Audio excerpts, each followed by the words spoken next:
दूर पहाड़ों के बीच एक गांव था। उस गांव का नाम खाती गांव था। वहां के लोग बहुत ही सीधे और सरल थे। गांव के लोगों का जीवन खेती पर निर्भर था। उसी गांव में मोहन नाम का एक गरीब किसान रहता था। मोहन के परिवार में उसकी बूढ़ी माँ सरस्वती देवी, उसकी पत्नी विमला और उसका 5 साल का बेटा दीपक था। मोहन के पास थोड़ी सी जमीन थी जिसमें वो खेती करके अपने परिवार का पालन पोषण करता था।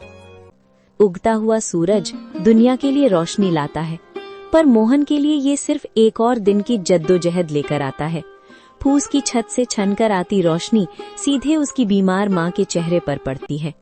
मोहन, आज दीपक को क्या कहूंगी? कल रात उसे बहलाकर सुला दिया था कि सुबह उठते ही गर्मा गर्म खाना मिलेगा। अब वो जागने वाला है, चूल्हा ठंडा पड़ा है और मेरी ममता लहूलुहान हो रही है। क्या हम इतने बदनसीब हैं कि अपने बच्चे को एक वक्त की रोटी भी नहीं दे सकते? भरी आंखों से। बिमला, तुम्हारी ये खामोश सिसकियां मेरे कलेजे को चीर देती हैं। मैं किसान हूँ, धरती का सीना चीरकर अनाज पैदा करना मेरा काम है, पर आज किस्मत ने मेरा ही सीना चाक कर दिया है। जमींदार के चक्कर काट काट कर पैर के जूते घिस गए, पर वो उधार देने को तैयार नहीं। पर हार नहीं मानूंगा, आज फिर जाऊंगा। शायद खुदा को मेरी मेहनत पर नहीं तो इस मासूम दीपक की भूख पर तरस आ जाए। सरस्वती देवी अंदर से खांसते हुए, बेटा मोहन, पास आ। देख, मेरा अंत समय करीब है, पर मुझे अपनी मौत का डर नहीं है। मुझे डर है कि कहीं मेरी गरीबी तेरे जमीर को न खा जाए। बेटा, भूख बहुत बड़ी चीज है, बड़े बड़ों का ईमान डिगा देती है।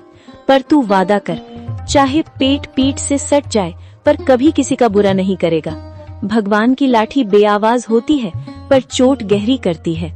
माँ, आपके संस्कार ही मेरी पूंजी है। मैं खाली हाथ लौट सकता हूँ, पर कलंकित हाथ लेकर इस घर में कदम नहीं रखूंगा।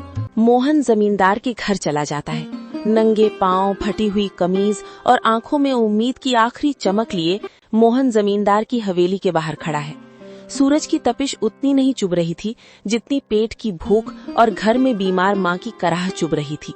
जमींदार साहब एक आरामदायक कुर्सी पर बैठे हुक्का गुड़गुड़ा रहे थे, मानो मोहन का दुख उनके लिए कोई मनोरंजन हो।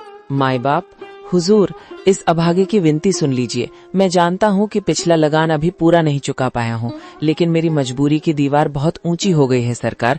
घर में चूल्हा 3 दिन से ठंडा पड़ा है।